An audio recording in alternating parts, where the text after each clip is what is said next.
Kọmishọna Anambra steeti na-afọ maka ahụike bụ Dr. Afam Obidike ekwugo na steeti a bụ steeti nke abụọ kachasị wee pee mpe n'ọnụọgụ ndị nwere ọrịa ịba n'ala Naịjirịa. Dr. Obidike mere ka amata nke a n'oge ọ na-agwa ndị nta akụkọ okwu n'ụlọ ọrụ ya dị n'Awka. Onye nta akụkọ anyị n'ihe gbasara ahụike bụ Chibuzo Okoye ji akụkọ a wee bịa n'uju.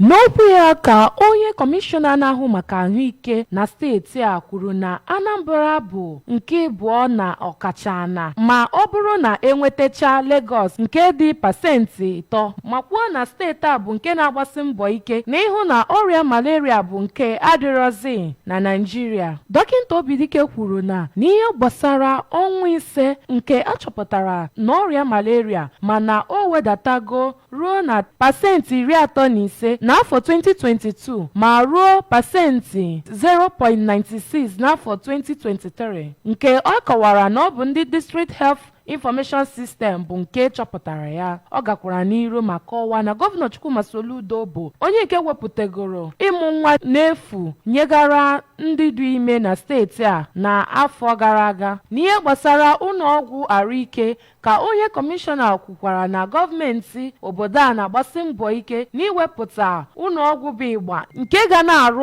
ọrụ ma bụrụkwa nke ngadị na wọọdụ karịrị 300 na Anambra steeti. Dọkịta Obidike kwupụtara na nwunye gọvanọ bụ Odoziakụ Nonye Soludo bụ onye nke ga-ewepụta amụma akpọrọ Human Papilloma Virus nke ọgwụ a ga na-enye ndị bụ ọrịa cervical cancer. Ya bụ onye kọmishọna mere ka amata na ọchịchị Soludo bụ iwugharị ụlọọgwụ Chukwuemeka Odumegwu Ojukwu ka ọ kawanye